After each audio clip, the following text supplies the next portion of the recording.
டேய் இதண்டா கரெக்டான டைம். அடுத்த 3 நாளைக்கு இவனுக்கு ஃபீவர், தலைவலி, பாடி பெயின் வர வச்சு சம்மன் அடிக்கலாம் வாங்கடா. ஏ ஜோக்கர்ஸ், என்ன செட்டிங்கா?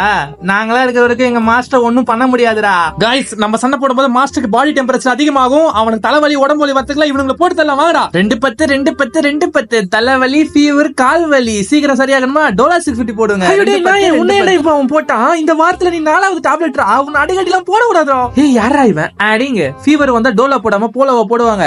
ஜுரம் வந்தா டோலா போடுறதானே இந்த இந்தியன்ஸோட வழக்கம். அப்பதான் சீக்கிரம் சரியாகும். உன்ன போட்டா ஃபீவர் சரியாகுமா? அப்ப போய் அவங்களோட சண்டை போட்டு ஃபீவரை சரி பண்ணு. என்னால அவங்களும் சண்டை போட முடியாது. என் வேலை அதெல்லாம் கிடையாது. கஷ்டப்பட்டு உயிரை பணைய வச்சு சண்டை போட்டு ஃபீவரை கம்மி பண்றது நம்ம. இவன் வெறும் பாடியோட டெம்பரேச்சர், பாடி பெயின் மட்டும் தான் கம்மி பண்ணுவான். ஆனா இந்த மக்கள் நம்ம டோலோ போட்டதான் ஃபீவர் சரியாச்சுன்னு நினைச்சிட்டு இருக்காங்க. அது கூட விடுங்க பாஸ், அதோட சைடு எஃபெக்ட்ஸ் பத்தி யாருக்குமே தெரிய மாட்டேன். தலைவலிக்கு டோலோ, கால் வலிக்கு டோலோன்னு எதனால அடிக்கடி பெயின் வருதுன்னு டாக்டர் கிட்ட போய் செக் பண்ணணும்னு நினைக்க மாட்டேன்றாங்க. சீக்கிரம் சரியாகணும்னு இஷ்டத்துக்கு போட்டு உடம்பு கெடுத்துக்கிறாங்க பாஸ். இது எல்லாத்துக்கும் காரணம் அந்த பிரெயின் தான்டா. அவனுக்கு இருக்குடா அவனுக்கு. டேய் பிரெயின் நாயே, சோறு சாப்பிடுற இல்ல மேகி கக்கா 2 சாப்பிடுறியாடா?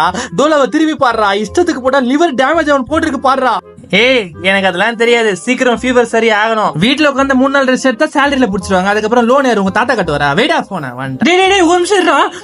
இங்க பாரு, என்னெல்லாம் எப்பயாச்சும் போட்டா ஒண்ணும் ஆகாது. ஆனா அடிக்கடி போட்டா கண்டிப்பா லிவர் இல்ல கிட்னி டேமேஜ் ஆகும்டா. இந்த கிட்னி எல்லாம் கொஞ்சமா இருக்கும் போது சிம்டம்ஸ் காட்டாது. பெருசானதுக்கு அப்புறம் தான் திடீர்னு 10 லட்ச ரூபா மொய் வைடான்னு சொல்லுவாங்க. இன்சூரன்ஸ் கூட போட்டிருக்க மாட்டான். அடிக்கடி போட வேணாம் சொல்றது அவள் தான்.